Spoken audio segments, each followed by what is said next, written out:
what is happening in America? Why is there such an increase and escalation of anger and hate that's rising here? What's going on? Oh, great icebreaker, right?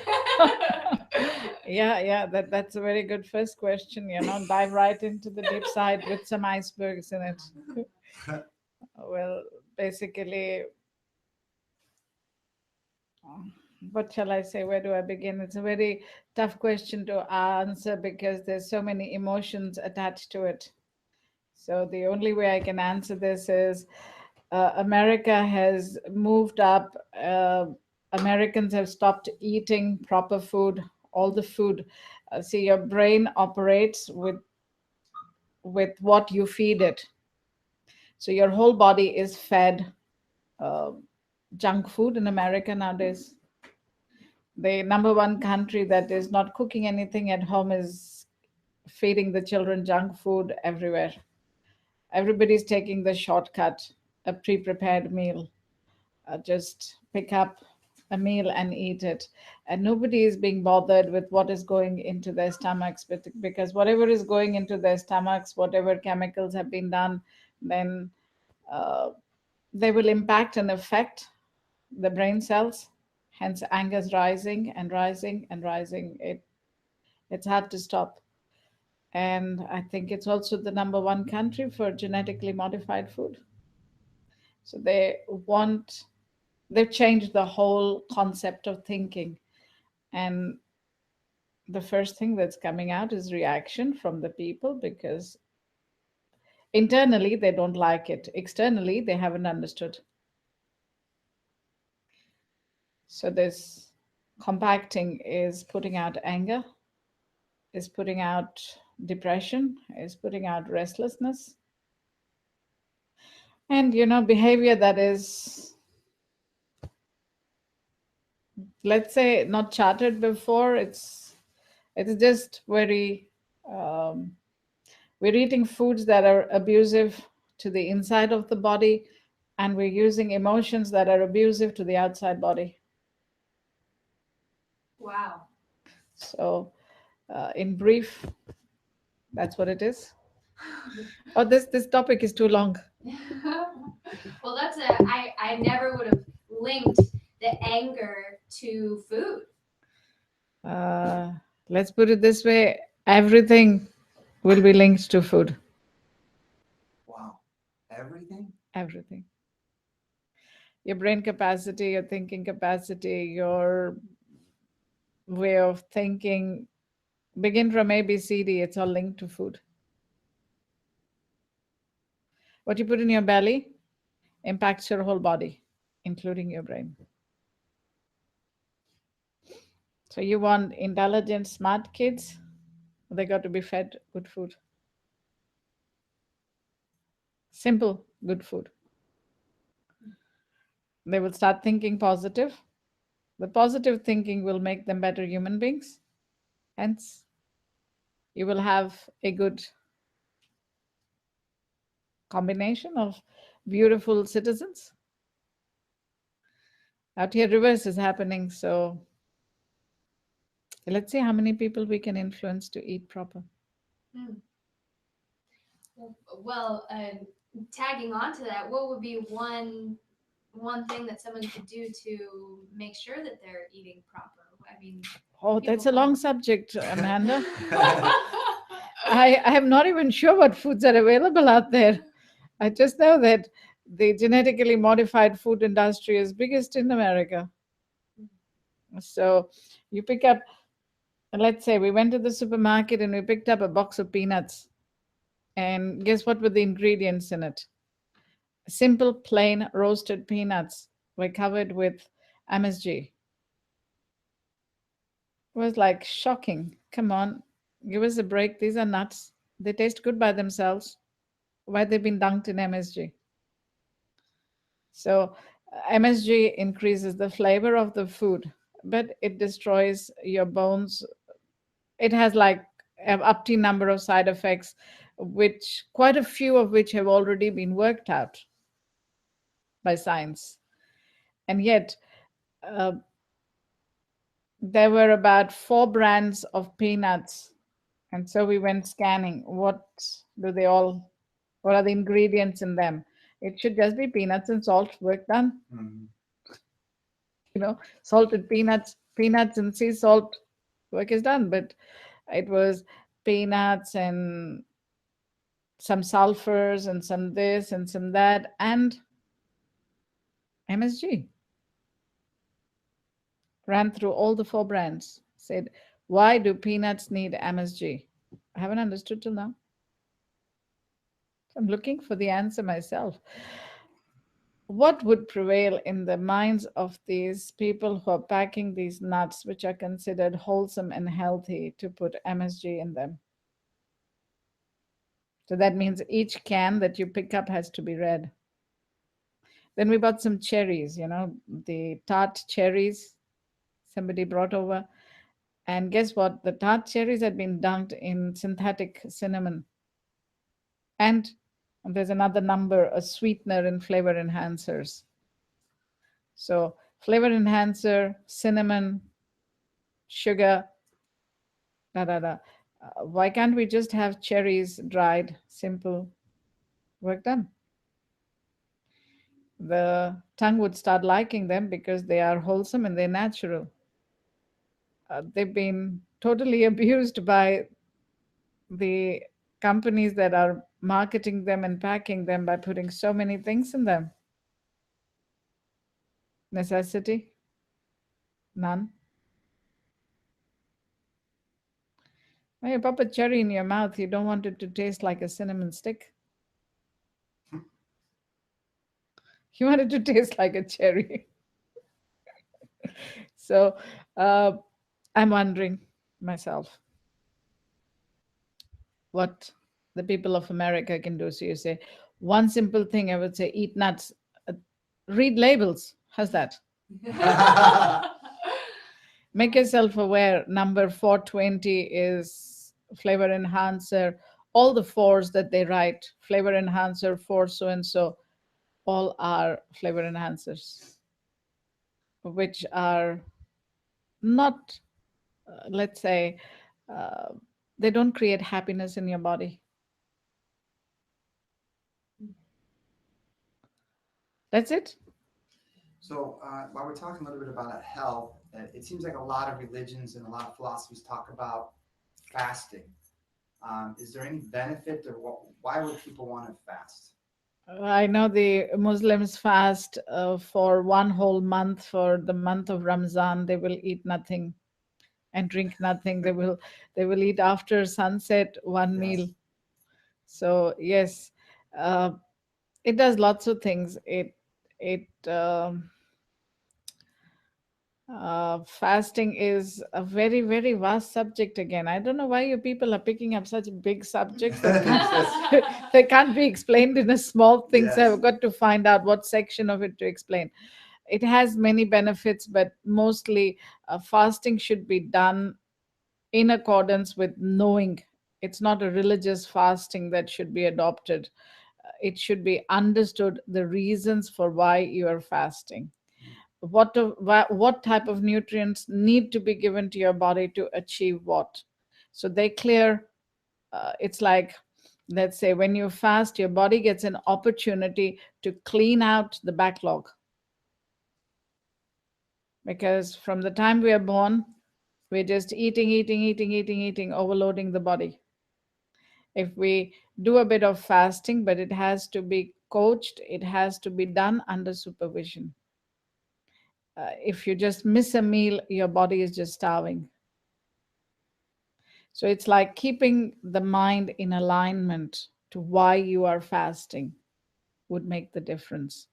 To achieve that target, it detaches you from the constant niggling of the body, and it gives your organs an opportunity to reset themselves, correct? To take on more. It's like if you're constantly in backlog, your organs are overworked. They're under pressure. They're completely overworked. So, in order to release that, if you fast, the organs get relaxed. But if you're fasting and your mind is constantly on the food, then your hormones are jumping. Hence, you might give some organs a break, but you might hyperactivate other organs by the release of these hormones, which is why I said fasting is not just a word thrown out there. It's a whole system of achieving self-mastery. When the Muslims incorporated this Ramzan fast, it was to put the people in determination. Because the Middle Eastern people, where the Muslim religion began, is a desert and is very hot. They needed to teach the people perseverance of how to survive without water during the brightest sunlight hours. So at that time, prophet or teacher or whoever it was created a system that by this your body will readapt. So if there's no water and you're lost in the desert, well, you will survive because you're training your body every year to achieve more, to achieve more, to achieve more. First time you do it, you'll die within the first couple of days. Second time you'll get better, third time you'll get better, till you will conquer it. So this is why they made it. Simple reason, there has to be a cause behind it. I haven't met, let's say, many Muslims who were doing Ramzan to ask them what they were focusing for when they were doing Ramzan. Right? Yes. But of course, like I said, people are fasting for any reason whatsoever. But the main reason everywhere is just one: to conquer this physical body, to be determined that food, which is hunger and thirst, cannot put you down. Brain stops working when you're hungry, you know. It goes, give me food, give me food, give me food, give me food. Stopped. Nothing else matters.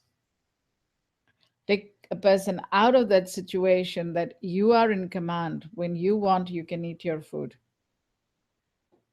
So it's basically, like I said, self-mastery of the body to achieve the determination and the capability to rise above the cause. Yeah, it's pretty amazing. Like, we've been on this fast. So I'm 6 days away from 42 days. So I'm like really excited. And it's amazing how much my mind would think about the next meal of food and how I'd go panic. You know, I'd be driving, oh my God, I need to eat. It's, you know, it's 12 o'clock. And this fast has really helped me really quiet my mind down. It's amazing. Yes, the chatter goes down a lot. As it's not the fasting again, Dave, it's the self-mastery. You're doing an exercise in self-mastery, which includes training the body to abstain from eating food, and next would be drinking water, so that the body can rise above this demand. And once the body rises above this demand, things change. The mind starts operating at a different level. You've broken one boundary, you've gone to the next. Does this raise your vibrational frequency? Yes, Dave. Yes, that's good. So That's always a good thing. So there's a question here.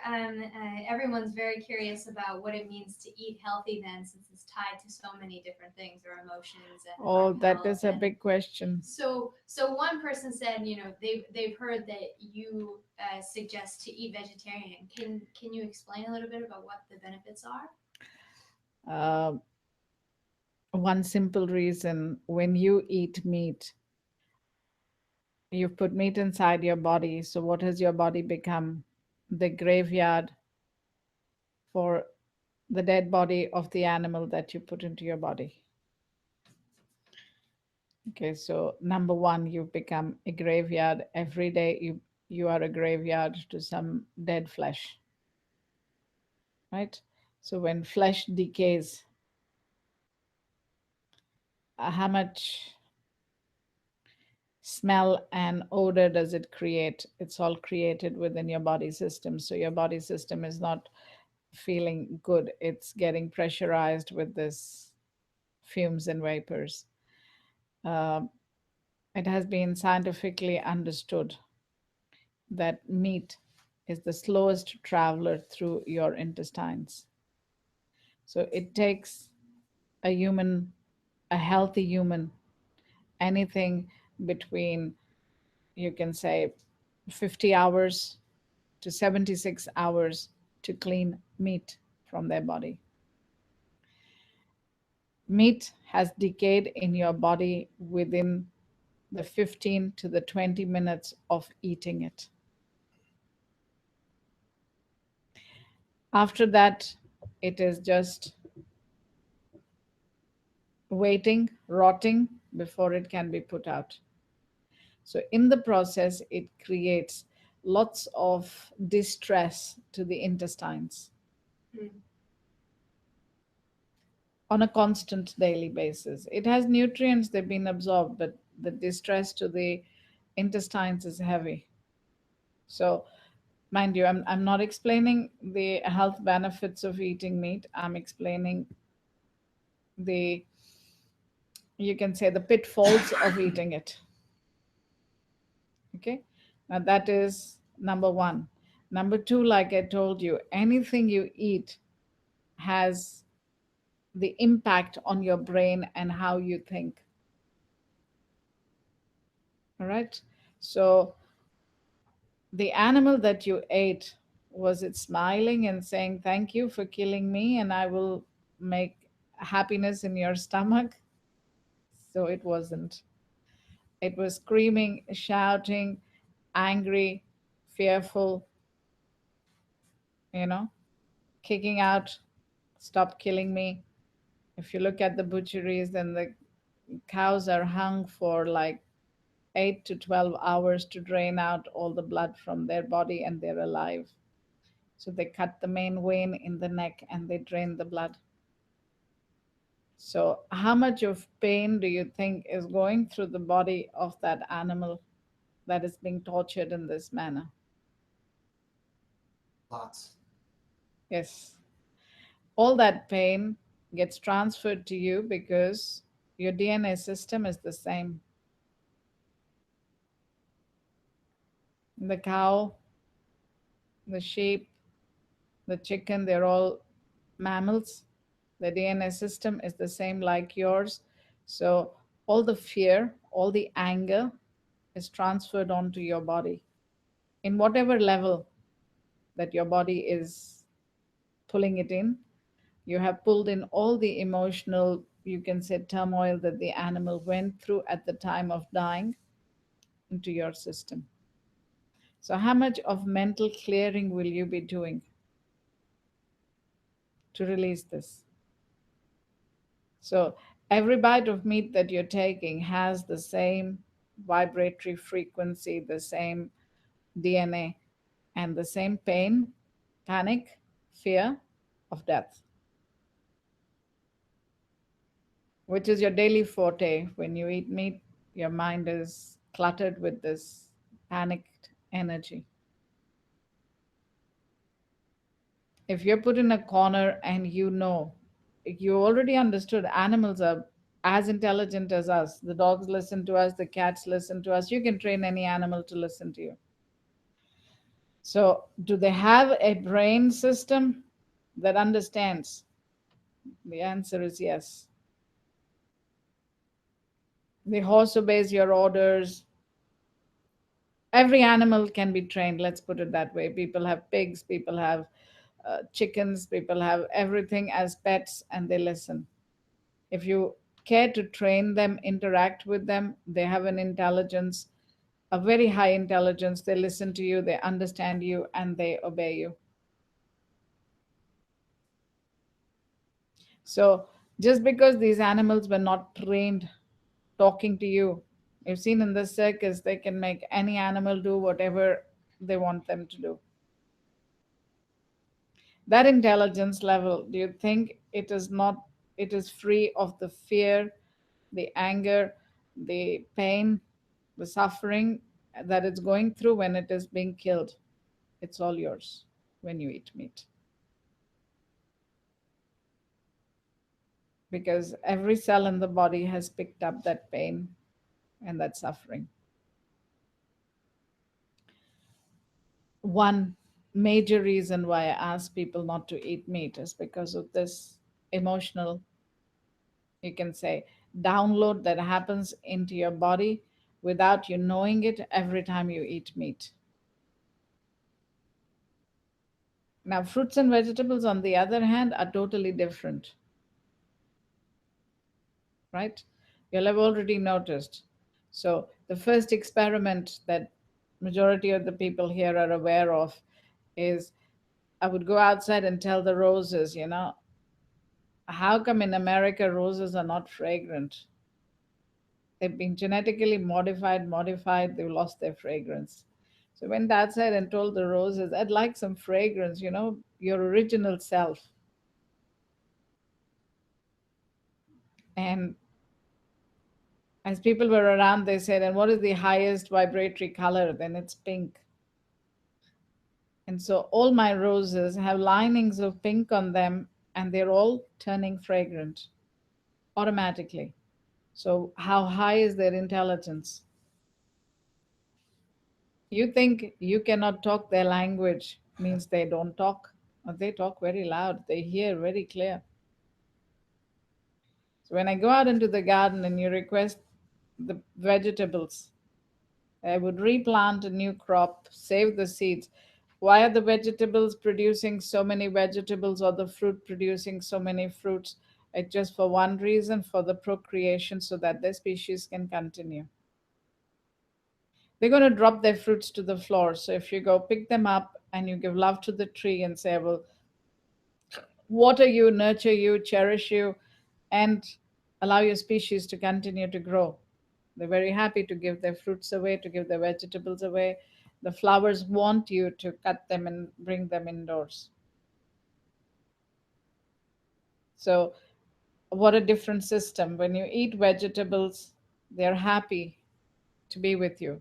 See, fruits want the birds to come and eat them because when they eat up the seeds and it comes out with their poo, they get germinated, they get grown again. So the whole system of the vegetables is to ask people to eat them, and when the seeds are secreted for new plants to grow. So are they angry that they're being eaten up? Nope. They're happy they're being eaten up. That was the purpose for which they were produced. To be eaten by birds, to be eaten by any animal who would carry it further and make it regrow. So vegetable eating, your stomach is happy, there is no reaction. Vegetable is okay to be in your stomach, plus the DNA system is not the same. So, it enhances your DNA system. A same DNA system plasters itself on the DNA and makes it heavy. A different energy, or you can say the nutrients that come through, they just, the body is more appreciated. Scientists have discovered that vegetarians live longer than meat eaters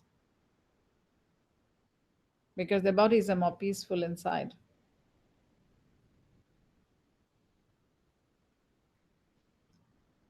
But we hear a lot. I know some vegetarians that then say, "Oh, but I needed meat to be able to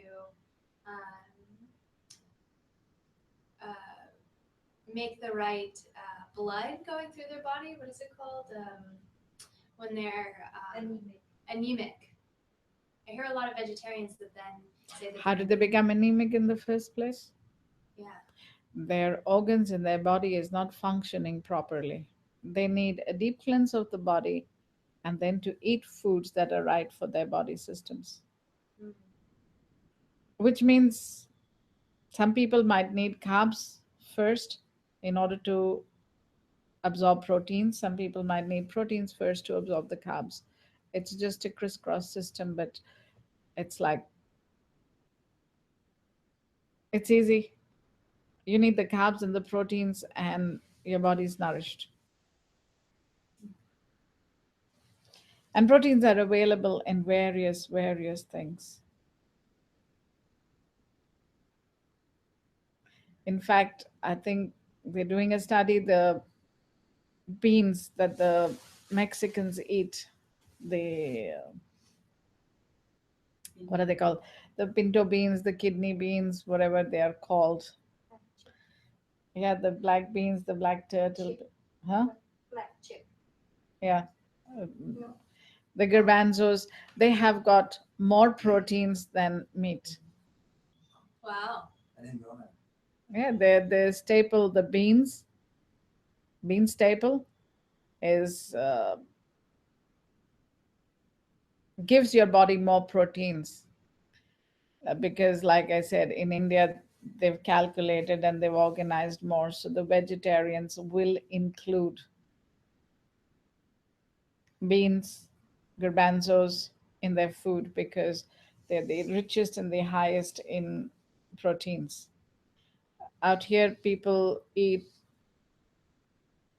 what is it, cans of certain kinds of proteins to build their muscles, so all the young Protein shakes. yeah, Everybody's all the drinking people protein are shakes. into protein shakes to build up their muscles. uh, in India it's very simple. There is a form of garbanzo beans, they sprout them, they eat them, and they build muscles, and they are as good as the muscles that are available with protein shakes. Now, protein shakes have got lots of side effects because if you read the box of protein shakes, it's got don't know how many stabilizers and things downloaded onto it to make it the protein shake. Whereas eating the sprouted garbanzos are natural. There are no additives, there are no, what was it, absorbing chemicals in it, things in it that are unnatural, and the protein is 100% natural. So it's like live simply. It's all the people who want to understand how the body operates can uh, go to the shops, buy a bag of beans, soak them for 8 hours, and then put them in a slow cooker for 4 hours. They'll be cooked beautifully, and try them with some rice. The easiest to eat. And they will give your body far more nutrients than meat would. And stay positive because they won't kill the brain. Yeah, what's interesting is that I was always into protein shakes and pills and potions and this, that, and the other because the marketing is really Very good. very good here. So when you suggested that to me, I was in shock. I'm like, what do you mean? These are health protein shakes. And, it took me a little bit to completely understand that. But now it's like, why would anybody want to take anything that's in a box that sits on a shelf for a year Yep. when we can have natural things right from the earth? Hmm. And Dave and I were talking about the light ashram that is part of your your beautiful grace to allow us to have something like that here in America. So for the people that are listening that are thinking, well, how do I, get my body back into balance? Could you talk a little bit more about what is the light ashram? Well, like you'll know, the the transferring of the knowledge to large numbers of people, then showing them how to do the rightful things is a task.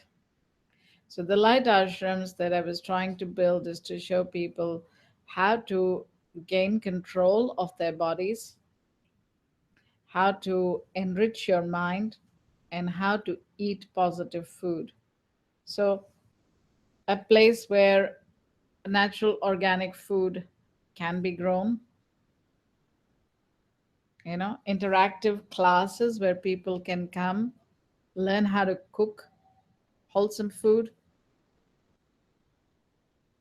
eat positive food, how to eat it. So it's like a series of workshops. So a place where people can come, stay, enjoy their stay, learn a new set of skills of how they can use things and incorporate them in their lives. I mean, say out here, as I've noticed, people have got land around their houses and nobody is bothering to use it. They just grow grass and trim grass and grow grass and trim grass. Well, I tried very hard to grow vegetables in my backyard and it was not working. So I realized it's time to change the soil. Now, if I put topsoil, majority of the people wouldn't be able to afford it because it's very expensive. So I'm trying to find a system by which we can re-nourish the soil and grow vegetables in it, which are very easy. Like the one thing that grew in our garden was the pumpkins and the, what do you say, the zucchini family products. And all that people did was go and throw seeds from the pumpkins that we were eating. I told them, go dig a hole, throw it in the sand, and come back, and we'll see if it grows. And they would grow by themselves, nothing needed. And they gave us many beautiful, what we say, what was it you call here? Squash. We call them pumpkins. Out here, they call squash. So, yes, the various varieties of squash that grew by itself without any nurturing. Uh, the beans, they grew by themselves. And you could collect the beans of the plants and use them. The only thing was, like I said, because the soil is so sandy that the plants don't last long because they don't get the air. So then we realized we have to put something in the soil that'll aerate the soil a bit more. It becomes like solid block of cement once it's wet. And if there are pockets that have not received the water, they just get sealed in by the sand around it. So the plants die because they're not getting their water substitute. Plants grow in lighter, fluffier soil. So our garden at the moment is in the transition because we're trying to transit the soil into becoming fertile and happy so that we can grow these vegetables. But the Light Center, we would like to show people how easy it is to grow vegetables, how easy it is to eat vegetables, how tasty they are in their natural flavors with nothing to be done. You could throw them on a barbecue and eat them. You can eat them in so many manners and they're so healthy. You don't have to say barbecue will go out of my life if meat goes out. There are hundreds of vegetables which are so delicious barbecued and eaten. So it's that learning ground that I wanted to create with this Light Center where people can learn, go back, incorporate it in their lives, you know, come back another time, stay with us, work with us, try to understand how life can be enriched. And when life is enriched, you become abundant mentally, physically, spiritually. In all possible manners, you would become totally abundant and enriched. So, the Light Center will teach you how to balance your body. Hence, there will be no disease in the body because disease is actually dis-ease. So when the body is not in balance, it is suffering. Suffering comes from that imbalance in the body. You take away the imbalance, the body has no suffering. You take away the imbalance from the mind, your mind becomes, let's say, your intellectual level rises to a very high scale, because now you can operate your mind without losing pockets of it. It's like if your computer had virus and 10 applications were taken down by the virus. That's what disease in any organ will do, will be reflected in the brain. So we take away that imbalance, the mind is in harmony, it can think clearly, it'll operate clearly. And so whatever you want to achieve in life after that, whatever you set your mind to achieving, it's yours. Because it's your mind that has to be in balance, it's your body that has to be healthy. And you can achieve anything. All abundance is yours. Right? Any lifestyle you follow. See, when I was in India, there were people that were living in smaller houses, showed them how to grow things in pots. Of course, out there, vegetables are still very good, not so genetically modified. You can go to the shops and buy decent vegetables with nice proportions. But like I said, you can continue with your lifestyle. You can live where you live. If you learn how to incorporate things into your daily pattern. So let's say you're in the habit of getting up in the morning and having a cup of coffee. So we bring you to this light center, and it's very hard because the body will go into a breakup when you release it from coffee drinking because it's addictive. So we teach them how to drink herbal teas. So the body starts liking the herbal teas. We show you how to manage the trauma that the body has to go through to release the coffee. And then later on, you can incorporate a cup of coffee, a herbal cup of coffee, into your daily diet. So the herbs are cleansing your body early in the morning. You're feeling good, you're feeling sharp. You're not taking, I'm not saying coffee is bad because it has its goodness as well, but it doesn't open up your day or your body with a positive flow. A herbal tea will. So the options of learning, this herbal tea will allow this energy to flow, this will allow this energy to flow. So instead of you drinking 10 cups of coffee through the day, killing your kidneys and your liver with the overload of coffee, you can drink a set of herbal teas through the day. So instead of bogging down your body, have a cup of coffee, sure, enjoy it. But instead of the overload, when you're feeling tired and exhausted, okay, let's have a cup of lemongrass tea. You're getting exhausted and tired, have a cup of rosemary tea. You want to just wake up and feel refreshed, have a cup of mint tea and use them fresh. Have a cup of basil tea. It's very invigorating, cleans up your mind, puts you back into action faster than coffee. But people would need to come to a place where they're free of the tensions of their work, stay with us, you know, for a week, for a fortnight, enjoy the learning, and see the difference on their bodies. Because when you're in your normal daily life and I say, okay, every morning drink a cup of mint tea, and I get a pot of mint, put some mint in your cup, put a tea bag, drink tea. You're rushing off to office, you haven't understood the difference. You need a place where you can sit, observe the differences that your body is going through. When you observe the differences your body is going through, you want to keep those differences.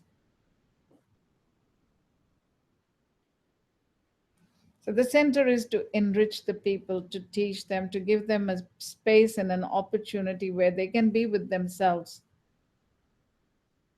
Learn how to talk to your body. It talks very nicely. So, of course, I have various ideas. As you know, my students come very young, they join me before they're born, and they learn. They learn very fast. So, the children have the aptitude to learn very fast, to focus very fast. If they could be directed to incorporate positive things in their lives, holding camps for the children and making them have fun, making them learn how to plant vegetables, making them how to understand the benefits of eating vegetables, and letting them experience the things. It'll be easy, they will add it to their lives. I thought that was good music, yeah. So it's like a space for everyone. You see, the elderly are very depressed most of the time because uh, they can't find the purpose or the work in their lives again. Correct? So, changing their mind frames, showing them how to derive joy in their lives to the last day that they have on this planet Earth, and be contented with what they're doing in life. So, we would love to draw in the elderly to come and see how they can stay, let's say, disease free. Everybody is put on like 30 tablets, 40 tablets. This is for blood pressure, this is for this, this is for this. You can look at them, they are constantly guzzling pills. So, how to stay healthy, go out into the garden, eat this herb, drink this herbal tea, and it'll relax the body. It'll take care of the 4 pills that you found necessary to eat. So, rebuilding them to take care of themselves so much better that they are self sufficient, healthy, happy, enjoying their lives. So it's that learning ground for the elderly, for the children, and of course, for all the adults who are ready to understand how to make life positive, how to make life abundant, how to achieve the maximum from life. It's like I said, if you changed from meat eating to vegetarianism, then you need to come to a place like our light center. We teach you how to cook these vegetables. Okay, barbecue them, stir fry them, steam them, bake them. Everything is done under 20 minutes. So, that task of, oh, I'm so tired and I just want to go and grab a burger from the nearest place, or let me just grab a sandwich, will go out. You will become so, you can say, self sufficient and happy to eat healthy and happy food. You know, things like quinoa, rice, millet, barley, they cook in 15, 20 minutes, or they cook, you know, the lentils, the legumes that you can use a crock pot for cooking them in. The pressure goes away, you're happy, you can actually come home to a meal that is waiting for you and not have to dash into a restaurant to eat whatever chemical they're taking out of a tin. So recently we had an experience, these people where we want to eat pizza, we want to eat pizza. So we go to this place where the pizza is $30 a piece. So it's supposed to be good. Everything is fresh, everything is natural. So the pizza comes along, I eat it and I say, mm-mm, there are at least 3 to 4 heavily canned dishes in this, but this just doesn't taste the right. It doesn't have the freshness. So we call the manager, we say, okay, so uh, I would like to know where the ingredients of this pizza are coming from. So I said, basically, I'm not appreciating the sauce. So what is up with it? I can taste tin in it. And of course, it's made with the canned tomatoes. So I said, and I beg your pardon, I'm not eating at a fast food joint out here. You know, you're the highly specialized pizza place. Your each pizza is like $25 and above. So uh, how come I'm getting canned sauce on it?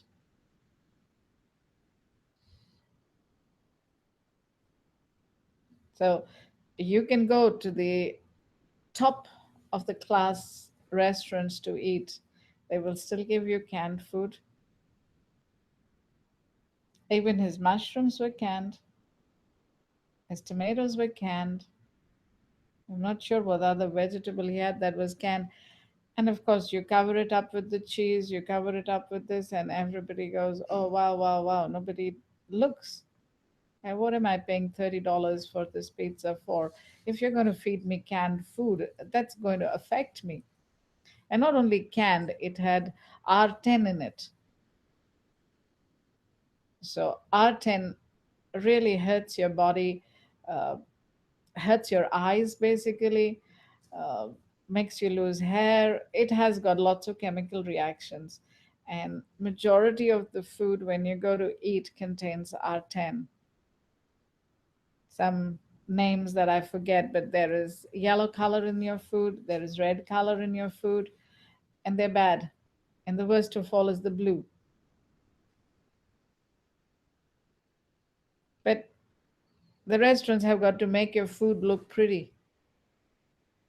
So they will add the colors to it. They will not have the time to make you real sauces. It's just can't put into your thing. Whereas I'd like the light center that I'm building to have this beautiful space where people can learn how to make their own sauces, keep it in their fridge. And the main thing that I've been working on is how to be how to shortcut everything so that there isn't like you're not in the kitchen for 10 hours and saying that's something I never want to be. In the olden times, in the traditional times, people were doing it. Today it's very easy. We got a blender, we've got a chopper, we've got steamers, we've got crock pots. It's all it's all so easy to put together a meal which is wholesome, healthy, preferably coming out of your own garden.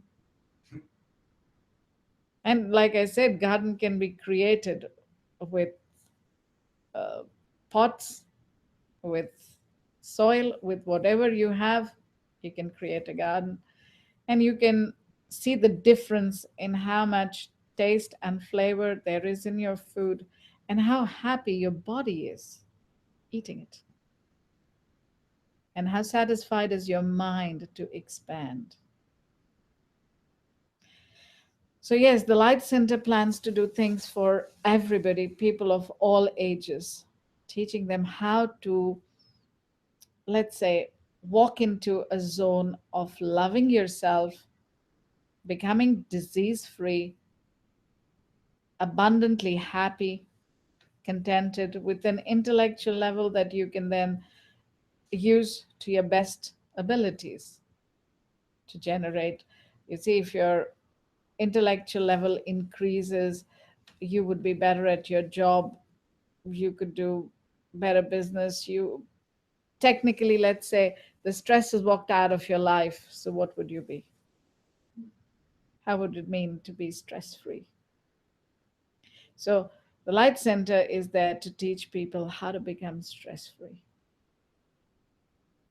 Kids are more stressed. They have to go to school, they have to do this, they have to do that. they're under pressure, it goes away. So it's going to be that training ground to take the community, the society, the country to a next level of knowing themselves. Whoever is ready. But we've got to have a place. People are ready and we don't have a place. So building that place is necessary, yes. Yes. Having people who have those ideas to come and put their input out there, you know, the selfless givers who want to be the examples for people who would want to achieve the betterment in life. Yes. Yes. Guruji, oh my gosh, I get chills every time you talk about it. It's amazing. For those of you that are listening and want to be a part of this, you can just go to hellosoul.org. Hello, SOUL.org. And we really, this is the ultimate blessing to be able to have Guruji here to guide us through this process. As you can hear, it's divine, and it's our opportunity to step up and come together for the betterment of America and the world at large, you know? So, Om Guruji, this has been such Om an Guruji. amazing learning. Thank you Om. so much. Om. If it's all right, we would love to just chant a quick stanza in appreciation of everything that you've given us today. You can do anything, Amanda. Oh, It's I think you need to tell the people know what Yes. chanting does. oh, Yes, okay. Yes. When we chant, we consolidate the rhythm of our body. So it's the repetition of a sound which should be there, which exists in the primordial atmosphere. That means the entire cosmic energy is made out of sound. Our body is made out of sound. So when we start resonating with sound that is there in the cosmic realm, then we can enrich and enhance our bodies. So from we become like the instruments to start connecting ourselves to the primordial cosmic. So the greatest sound of the primordial is Om, but to get to it, to learn how to chant it, is a system again that we'll teach. But in the meantime, what I gave the people was a chant called Vahe Guru. So it connects you to at least 16 frequencies in the cosmic realm, and that in turn allows your body to feel light, bright, and happy. And it's easier to chant. And once we get used to this, then we go to the next higher vibratory frequency chant. And hence, in our journey to resonate, to uplift, we can become, let's say, much more sounded, perfected, and beautiful people.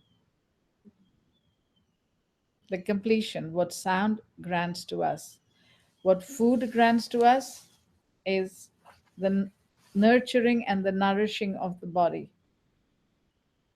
What sound grants to us is upliftment and a clearing inside the body, inside the mind. So the sound of our own voice, our own words, in a rhythm of a chant clears the energy. Let's say it's like, what are the cleaning products you use? So the window is dirty, you spray Windex on it and clean it. So that's what sound is doing to your body. It's cleaning it from the inside.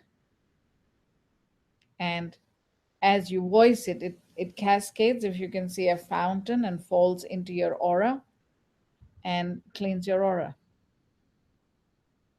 So it's very beneficial. So When you say that, you might write this down, share Yes, with the Guruji. people in the future, so that you can give them the explanation that what does sound do to us, hence what does chanting benefit us with. It's the benefits of the chant. Yeah, I was talking to somebody yesterday, Guruji, and in America, it's a big fad or a big thing that a lot of people are asking about meditation. And one of the things that you talked about is if you meditate on a chattering mind, You increase the chatter. increase the chatter. So a better strategy would be chanting. And Prior to you learning how to meditate, you would have to learn how to chant to clear the chatter. It's only when the chatter from the head is cleared that you would achieve the peace that you're looking for through meditation. For normal people, let us say, if you wanted to stop the chatter in your mind, you'd have to sit still for about 3 to 4 hours to get about 30 seconds of clearing in the mind. With chanting, the sound vibratory frequency is cleaning up your aura, and 15 minutes would give you that 30 seconds of clearing. Whereas when you sit down to meditate and you want to keep still and you want your mind to shut up, in 4 hours you might achieve 30 seconds. With chanting, in 15 minutes you'll achieve that 30 seconds of ping. But even doing 5 minutes, 2 minutes, it's a positive, let's put it that way. It's an achievement to clear. So let us say you can take a 45-minute bath in a tub and feel relaxed, right? You can take a 20 minutes shower and scrub yourself down and cleanse yourself. And you can take a 2 minutes dip under the shower and feel good. You can just put some water in your head and feel refreshed. They're all good. Like that, all levels of chanting are good. Meditation, yes, once you've cleared the chatter, you will be able to do very fast. Chatter has to be cleared. Okay, you can chant. Yes. Oh. For everyone watching this video, we invite you to share your experience of Sarva Loka in the comment section below. Subscribe to this channel to receive more divine wisdom from Sarva Loka released by Divine Bliss International. Om.